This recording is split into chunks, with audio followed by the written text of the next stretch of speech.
मुअज़्ज़िज़ नाज़रीन, अस्सलामु अलैकुम।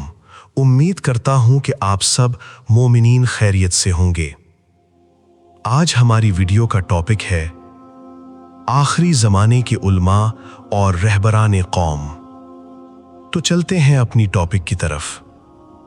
सरदार कायनात, ताजदार रिसालत, इमामुल अनबिया मोहम्मद मुस्तफ़ा सल्लल्लाहु अलैहि व आलिहि वसल्लम का इरशाद गरामी है, लोगों में दो सफ़ें ऐसी हैं कि अगर वो इस्लाह हो जाएं तो लोग भी इस्लाह हो जाएंगे, और अगर फसाद करने वाले हो जाएं तो लोग भी फसाद करने वाले हो जाएंगे।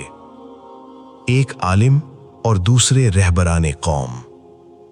एक मौके पर आप सल्लल्लाहु अलैहि व आलिहि वसल्लम ने इरशाद फरमाया, जब तुम्हारे रहबरान तुम में से बदतरीन लोग हों और तुम्हारे मालदार बखील बन जाएं और तुम्हारे कामों को तुम्हारी औरतें चलाएं, तो उस वक्त ज़मीन के अंदर रहना ज़मीन के ऊपर रहने से बेहतर है, यानी उस वक्त मर जाना बेहतर है। इमाम मोहम्मद बाकिर अलैहिस्सलाम फरमाते हैं, जो कोई भी बग़ैर जानते हुए फतवा दे तो रहमत और अजाब के फरिश्ते उस पर लानत भेजेंगे और उनके फतवा पर अमल करने वालों का गुनाह भी उन्हीं की गर्दन पर होगा।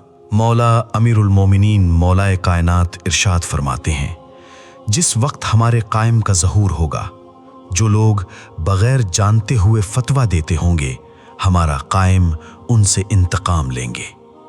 वाय हो उन पर और उनके पैरोकारों पर। आया दीन खुदा नाक़िस था जो इन्होंने आकर कामिल कर दिया? आया दीन खुदा में इन्हिराफ था जो इन्होंने आकर सही कर दिया? या लोग इन्हिराफ की तरफ जा रहे थे कि जो इनकी पैरवी की गई? या लोगों को सच्चे रास्ते की जानिब रहनुमाई की गई लेकिन लोगों ने मुखालिफत की? आया रसूल अल्लाह सल्लल्लाहु अलैहि व आलिहि वसल्लम पर जो वही नाजिल हुई थी वो इसमें से कुछ छोड़ चुके थे जो तुमने आकर याद कराया? या रसूल अल्लाह सल्लल्लाहु अलैहि व आलिहि वसल्लम के ज़माने में दीन कामिल नहीं हुआ जो तुमने आकर मुकम्मल किया? आया रसूल अल्लाह सल्लल्लाहु अलैहि व आलिहि वसल्लम के बाद कोई और भी पैगंबर है कि जिसकी तुमने पैरवी की?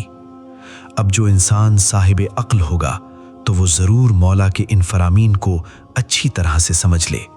क्या हम भी तो इमाम के अक़वाल और फरामीन के ख़िलाफ़ तो नहीं जा रहे हैं?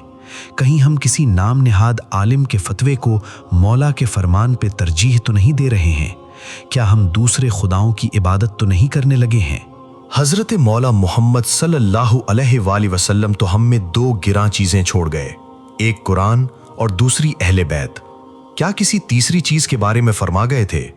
क्या आप नहीं देख रहे कि बड़े बड़े टाइटल दिए जा रहे हैं आज के नाम निहाद उलमा को? कोई कहता है वक्त का हुसैन, कोई कहता है वक्त का हज़रत अब्बास। तौबा नाउज़ बिल्ला। हमारी ये वीडियो सिर्फ और सिर्फ साहिब अक्ल लोगों के लिए है। जाहिल हजरात हमारी इस वीडियो से दूर रहें। वीडियो के आखिर में 14 मासूम पाक और 12 इमामों के मानने वालों के लिए मेरी दुआ है कि मौला अबुल फजल अब्बास अलमदार करबला शहनशाह वफा 12 इमामों को मानने वालों की हर बला से हिफाजत फरमाएं और उनको अपनी हिफ्ज़ व अमान में रखें। आमीन या रब्बुल आलमीन।